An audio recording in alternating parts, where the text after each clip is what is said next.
Assalamualaikum Wadi. Waalaikumsalam Pak. Nama? Alhamdulillah. Alhamdulillah ya.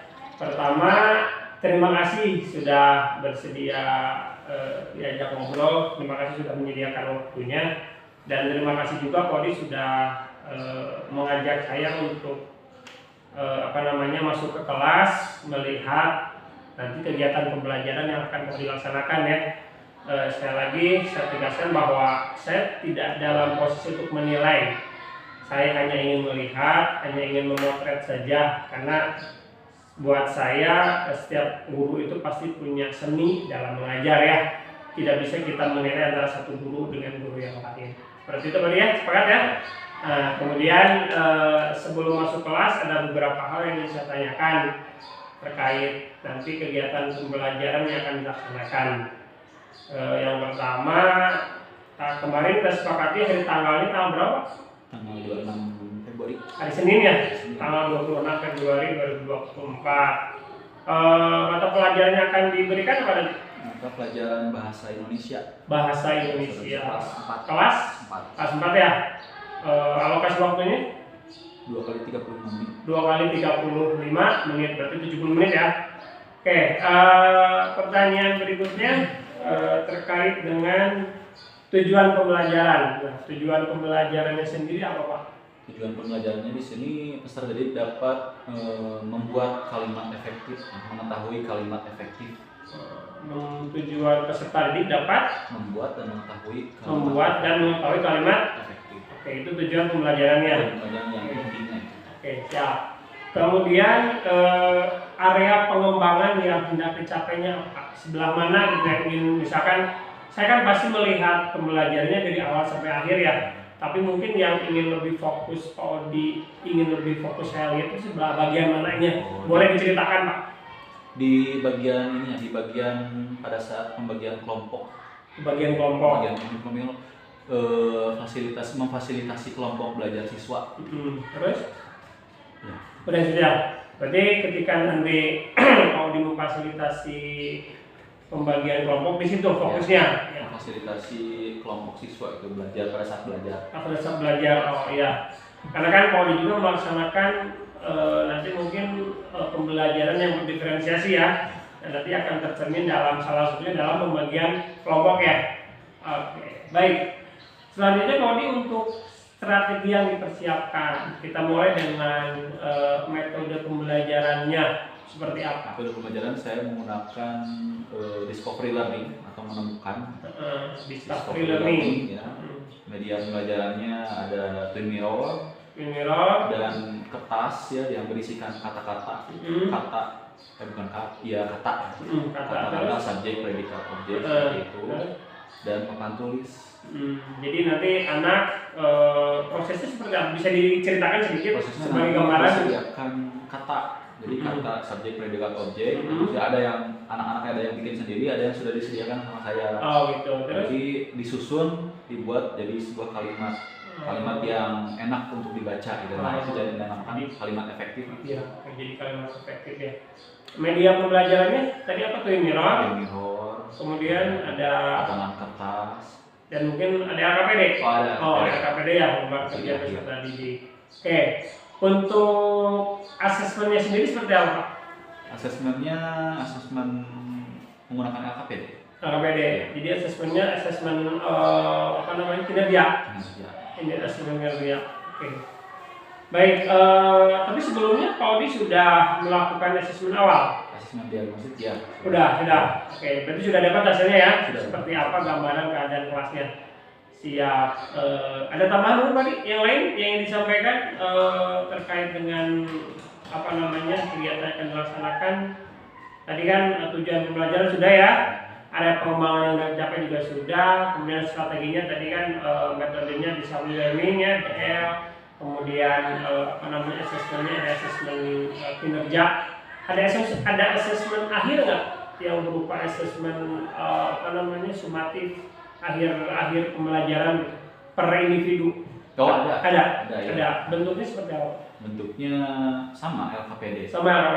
Individu. Jadi nanti ada penilaian kelompok, ada penilaian individu. Baik.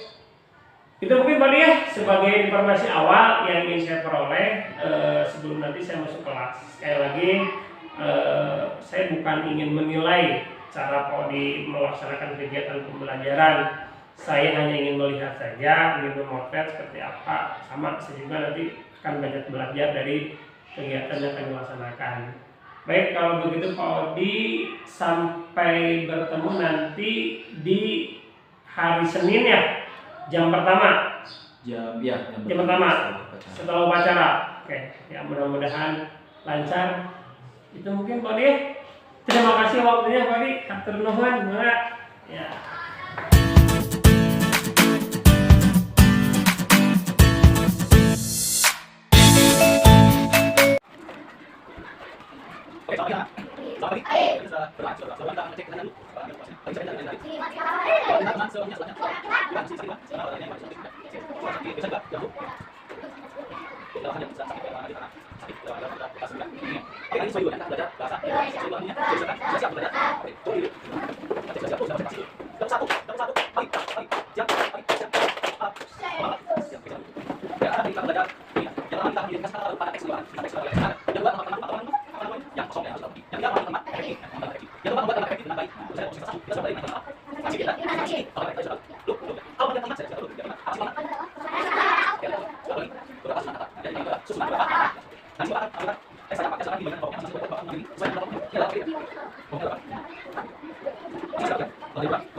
lain misalnya buat tahu. Kalau pokoknya tadi Papua masuk apa? Habis, atau selesai bisa. Oke, lagi.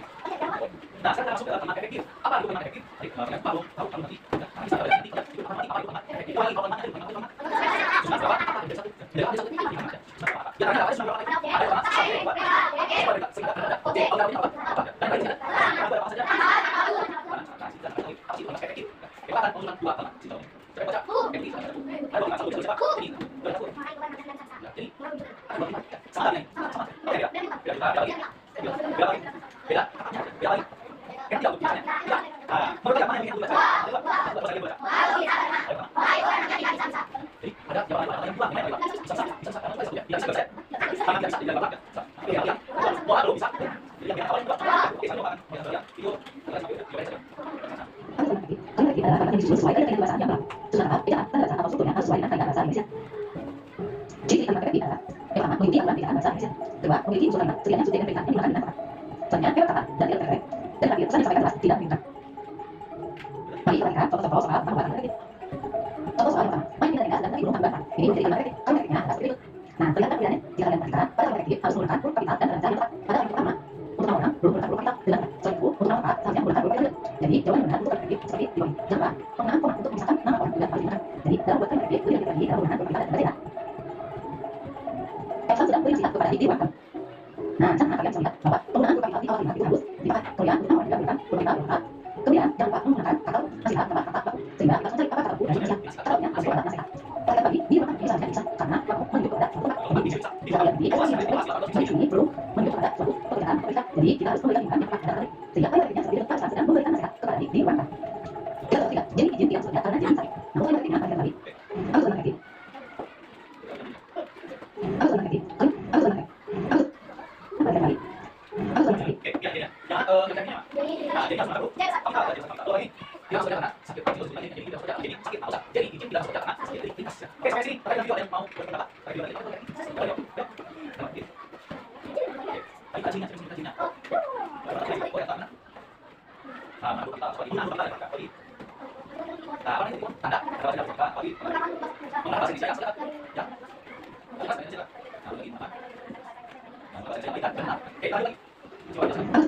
Jadi kalimat efektif adalah kalimat yang memberikan keutamaan. Keutamaan adalah jelas bahasa yang pertama. Orang itu benar tidak sesat. Kan enggak ya. Efektif adalah daripadanya. Nah, kalau efektif itu kan bahasanya kalimat yang memberikan keutamaan. Itu bahasa jelas bahasa yang jelas. Kalau efektif bahasa yang dan bermanfaat bintang oleh pembaca. Jadi itu jangan saja pada jadi sakit. Apa bedanya? Jadi jelas karena sakit itu jadi salah tidak mantap. Oke, Pak, kami akan menyusun kata. Kalian bawa kas, jelaskan kembali kata. Atasnya. Dari besar tiga ya. Yang enggak ada kata. Apa ada kata? Sudah. Oke, kita akan menyusun kata. Sesuai dengan tadi kalau ada kalimat itu harus ada subjek, predikat, atau jangan buat subjek. Kalau tidak bebas subjek yang salah. Orang yang bagus, orang yang bagus. Sudah habis kata sudah. Ya, kita. Bisa kan? Lah.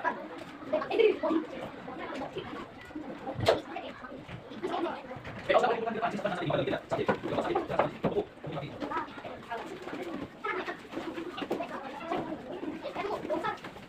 Oke, kita coba silakan bisa subjek apa? Benar, karena terjadi enggak salah lama ya. Oh, mandi kan. Kerja. Kan sudah kerja bukan depan. Oke, bagus sih. Boleh.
Jadi Pak, cukup gimana ya? Kalau di sini ada Pak.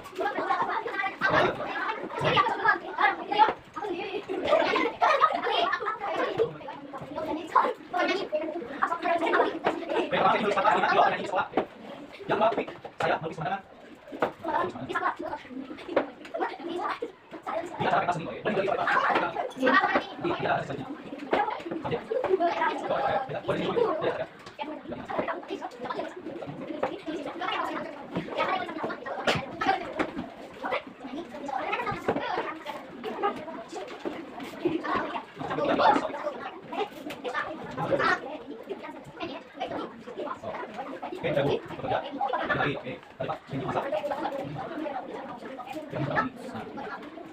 Ini masak di pagi hari.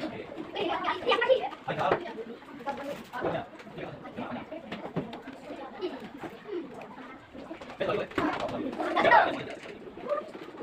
Haikal masak lagi. Untuk sama hari. Oke, betul. Haikal apa? Lanjut lagi ya, untuk sama hari. Sama hari.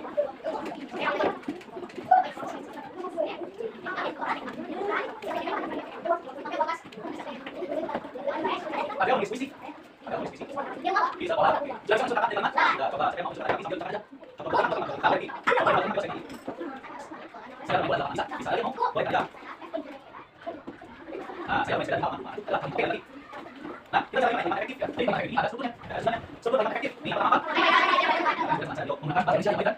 Yang aku, yang kedua apa? Yang lain unsur subjek sampai kata saja. Ya, jadi kalau ini saja. Subjek di penting sama efektif. Yang ketiga. Ada objek kan? Ada subjek. Yang terakhir. Jadi masak apa? Masak apa? Jadi masak telur misalkan di dapur. Jadi masak dapur. Oke, jadi. Nah, cara sini sebenarnya ada efektif pertama. Harus pakai ya, ada apa? Nasi apa tidak? Ada apa? Antian. Ada apa? Ada. Yang kedua, pesan yang harus jadi masak telur. Harus apa? Jelas apa gimana? Jadi masak telur di dapur. Jelas ya? Jelas apa? Ketiga, kita memiliki subjek dan verb. Jadi masak telur di dapur dan jadi makan di dapur. Kita subjek dan subjek. Jadi ada dua istilah. Yang terakhirnya. Jadi masak telur. Jadi masak telur dan makan di dapur. Adalah singkat dan berlama. Nah, jadi kalau kita di video itu bisa jadi yang pertama apa ya? Misalkan ada agama sekolah, apa ya? Nah, kita tidak mau. Yang kedua, pemakaian diksi, coba. Yang keempat, yang tiga, suku bahasa dan logis dan strategis. Yang keempat, ada sejarah bahasa yang pakai. Kelima, pernah di pokok. Keenam, yang terakhir kata. Yang ketujuh, memakai diksi struktur enam. Total di awal sampai di sekolah, di awal bisa. Selanjutnya, memiliki unsur nama seperti subjek, predika, objek, pelengkap dan karena itu sudah di kalimat. Nah, ini ada contohnya. Ya, sudah. Coba ini baca.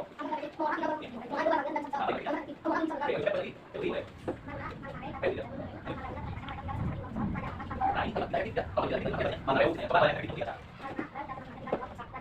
Nah, ini ada sih, ada baca itu sama ya. Koma ya, mana reu dan mana kalau longsor, cepat di bawah. Yes. Yang kita baca, kita ada. Nah, ini adalah ya ini. Nah, ada lagi, yang contohnya dia laut, yang laut tuh, ada macam yang ini saja. Nah, ada macam juga laut yang baca. Nah, ini buat lagi mana? Nah, ini kalau kasih disebut cuma pakai mancing terakhir kok. Soal bahasa apa ini? Pakai ini. Ayo mancing kok dan apa? Perlu kasih mancing. Yang lain baca kita juga. Nah, ini juga dapat ya. Bagi semua ada semua. Tujuan apa? Bagi semua orang. Tidak ada berusaha tapi semua orang harus nanti harus bisa.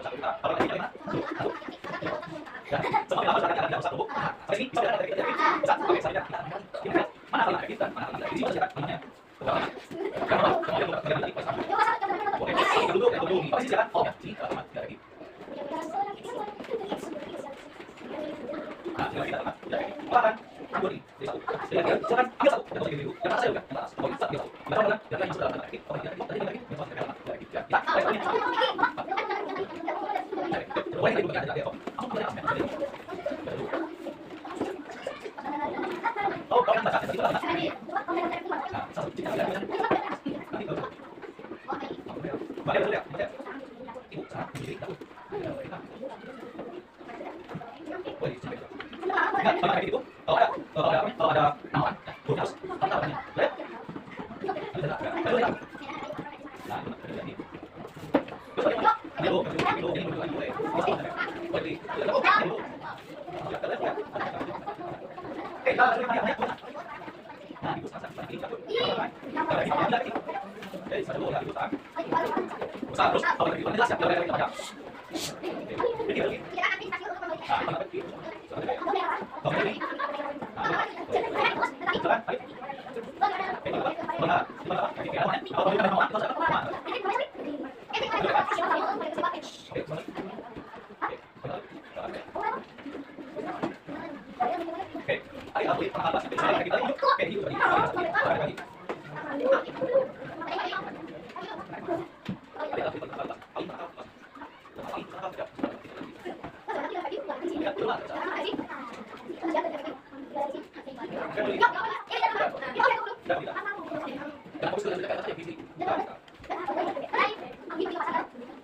Kita bisa nanti bisa membeli tiket, bisa membeli tiket ini.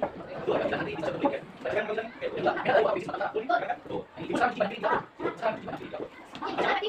Sudah. Ah, bisa jadi itu tidak apa. Tak ada lagi. Ani, pergi pasang dan nanti kembali. Tidak ada. Ibu sekarang di pinggir. Ada di pinggir. Jadi di mana dia sekarang ini siapa? Kita masih bisa marah. Ini ada mulai kenal kan. Apa yang jadi? Nah, ini aku pasang dulu kan. Ada buat ini. Ada mulai paling kenal kan. Kita ada mulai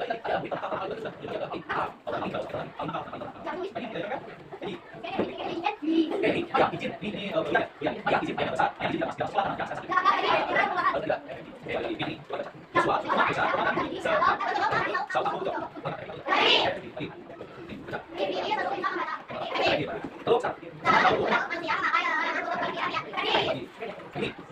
tidak masuk sekolah ini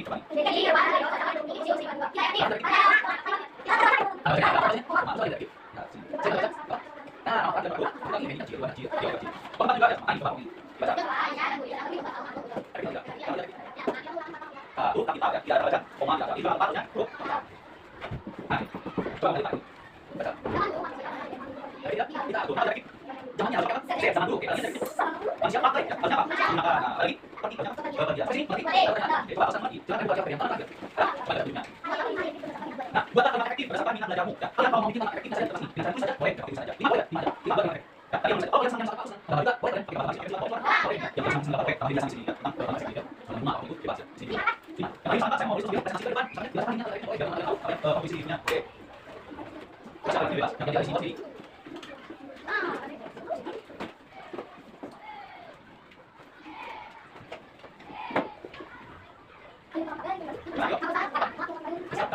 Dari kelompok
Ya, Pak Odi, selamat siang.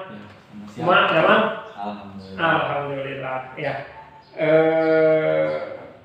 Mohon maaf mengganggu waktunya. Kemarin kan saya sudah masuk ya di kelas Pak Odi, melihat kegiatan pembelajaran yang Pak Odi laksanakan, memotret apa yang Pak Odi laksanakan sesuai dengan apa yang kita rencanakan di pertemuan sebelumnya ya. Kita sudah merencanakan terkait kegiatan ini. Ada beberapa hal yang kemudian ingin saya tanyakan Pak Odi terkait kegiatan yang kemarin dilaksanakan. Yang pertama,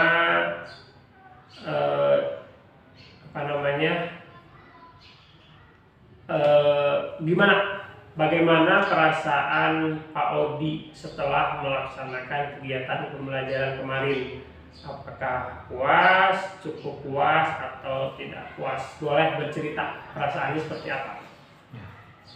Berdasarkan pengalaman belajar kemarin pada saat di kelas tentang kalimat efektif itu, perasaannya cukup puas ya, karena mungkin sebelumnya sudah belajar juga anak-anak mengenai kalimat. Ya. Kalau semester 1 itu sebelumnya kita pernah belajar mengenai kalimat ya, dan kalimat transitif dan intransitif.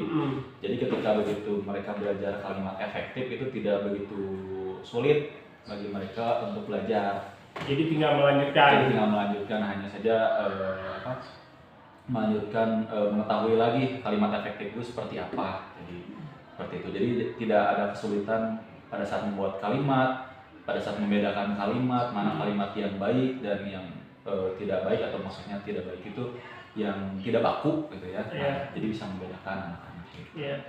Jadi kesimpulannya puas, cukup puas. Berarti belum puas ya? Belum. Masih ada sekali pasti. Oh gitu, masih ada. Iya. Terkait dengan partisipasi siswa bagaimana kemarin?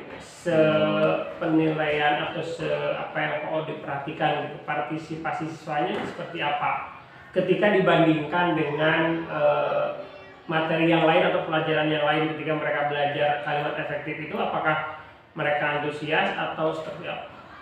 Ya sebagian besar antusias ya, terutama untuk siswa yang apa namanya itu, siswa yang gaya belajarnya apa namanya, Auditory atau visual? kinestetik. Oh iya, yang bergerak ya. Yang kinestetik pasti ingin selalu maju ke depan, selalu aktif, selalu ingin terlihat gitu dengan teman-teman lainnya. Ya, karena kemarin saya lihat Maudi ketika melaksanakan kegiatan pembelajaran sangat variatif ya, banyak banyak inovasi yang dilakukan sehingga siswa pun sepertinya antusias ya untuk mengikuti kegiatan pembelajaran. Nah itu terkait refleksi dari kegiatan pembelajaran yang kemarin Pak Odi laksanakan. Berikutnya Pak Odi, kalau saya boleh bertanya terkait dengan kelebihan dan kekurangan menurut versi Pak Odi ya, terkait kelebihan dan kekurangan kegiatan pembelajaran yang kemarin Pak Odi laksanakan. Kita mulai dengan kelebihannya saja dulu. Apa nih hal yang menurut Pak Odi sudah baik, sudah bagus, dan saya puas dari kegiatan yang kemarin dilaksanakan? Kelebihannya pembelajaran yang kemarin karena memang sudah sebelumnya pernah belajar tentang kalimat, jadi tidak begitu sulit gitu. Jadi saya mengajarkan tentang kalimat efektif. Ya, namun ada mungkin beberapa kekurangannya ya, mungkin dengan anak-anak yang kurang aktif tadi ya. Kurang aktif. Nah, kurang aktif berarti bukan anak itu nggak mengerti tapi tidak begitu terlihat gitu, tidak aktif seperti anak-anak yang lainnya. Dia mengerti tapi tidak ekspresif ya. Iya.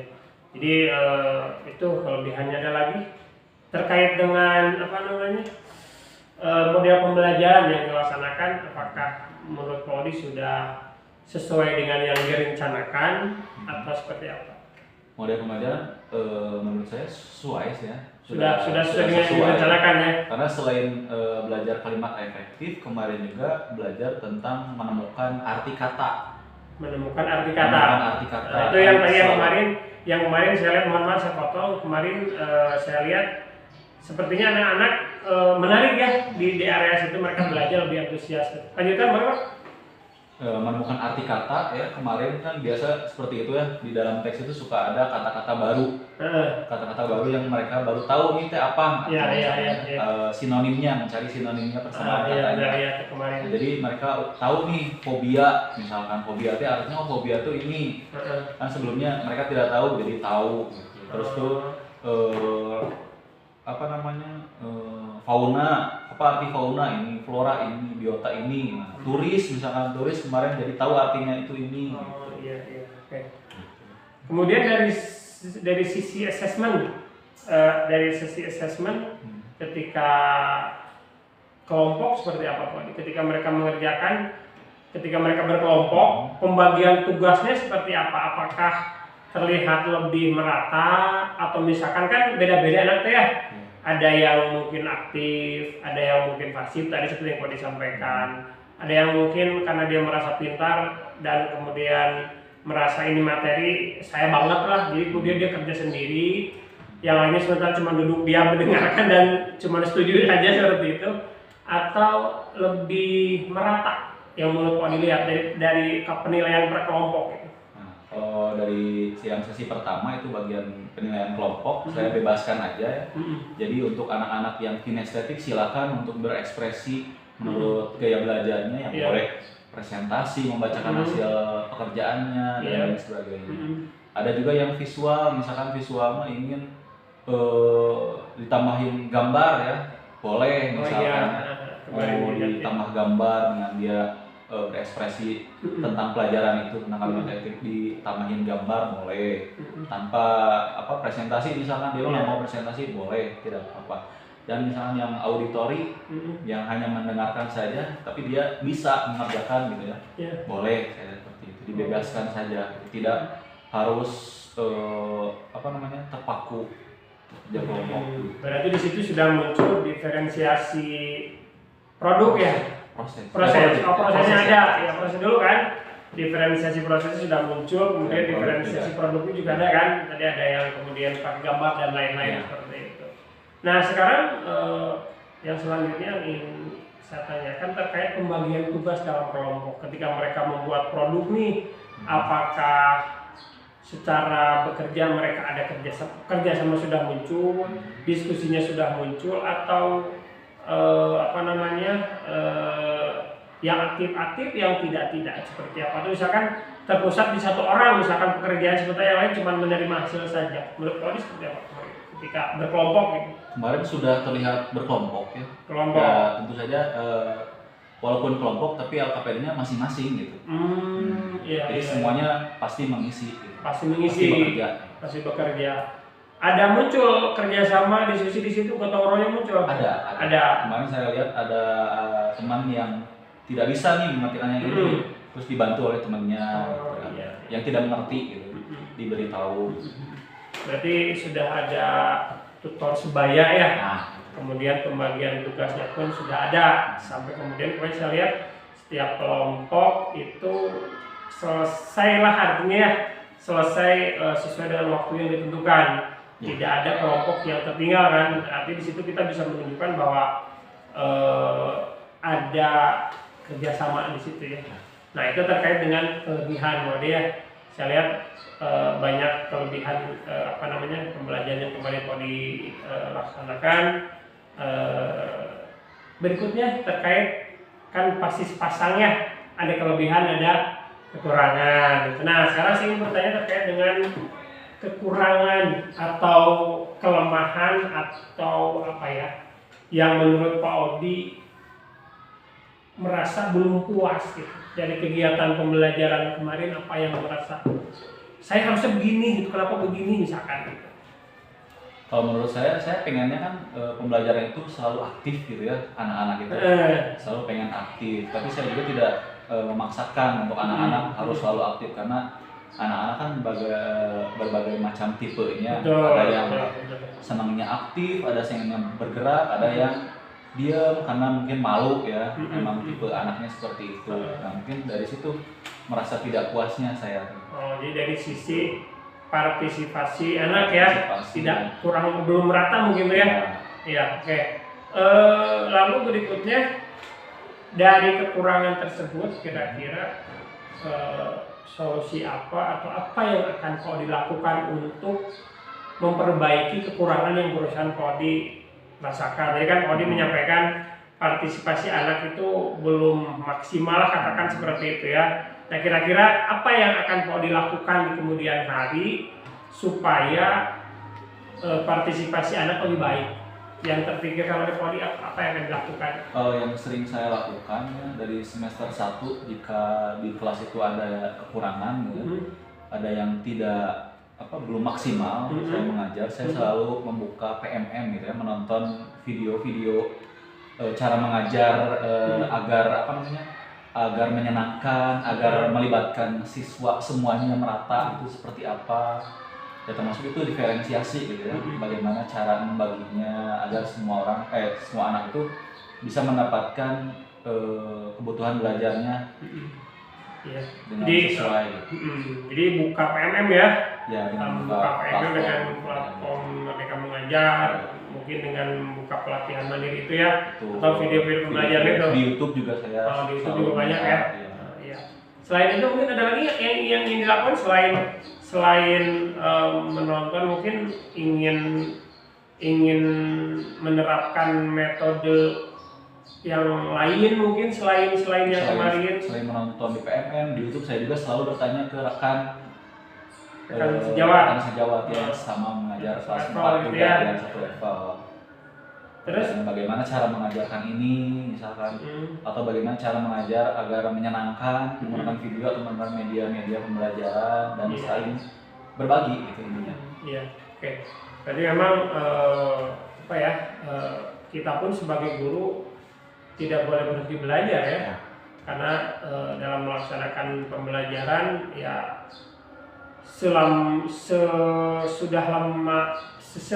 sesudah lama berapapun kita mengajar gitu kan, pasti ada saja kekurangan ya Betul. yang kita rasakan seperti itu. Pasti kita harus banyak belajar, apalagi sekarang kan dunia pendidikan atau dunia ilmu pengetahuan bergesernya lebih cepat ya. Kadang kan kita merasa jadi anak tuh lebih pintar daripada kita seperti itu ya. Makanya kita sebagai guru mungkin yang tadi seperti yang mau dilaksanakan, tidak boleh berhenti belajar.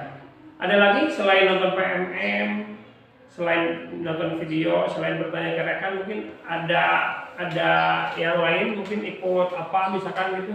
Oh iya, untuk ikut apa pelatihan mandiri ya, seperti workshop yang selalu ada yang gratis ya. Iya gratisannya. Yang gratis atau sengaja didaftarkan gitu, sengaja didaftarkan menjadi perwakilan sekolah. Nah, itu selalu saya terapkan Di kelas ya. di kelas. Iya, Seperti kemarin kan yang diferensiasi di Al-Ghifari di sana, nah itu selalu saya coba di kelas. Oh iya, berarti luar biasa Pak Odi ya. Artinya Pak Odi sudah mampu untuk melakukan refleksi terhadap kegiatan pembelajaran yang dilaksanakan. Sudah tadi menyampaikan kelebihannya apa, kekurangannya apa, termasuk memberikan solusi bagaimana memperbaiki katakanlah kekurangan seperti itu. Tapi kalau dari saya pribadi, sekali lagi saya tidak kapasitas untuk menilai, saya hanya ingin lihat saja, ingin memotret saja terkait kegiatan pembelajaran yang telah dilaksanakan ya. Demikian mungkin Pak Odi yang bisa yang informasi yang ingin saya peroleh dari Pak Odi terkait kegiatan pembelajaran yang sudah dilaksanakan. Sehat-sehat terus Pak Odi ya. Semoga makin makin berkembang, makin sukses. Pak Odi jalan karirnya masih panjang ya. Mudah-mudahan apapun itu selalu diberikan yang terbaik. Teman ya, hatur nuhun Pak Odi. Assalamualaikum.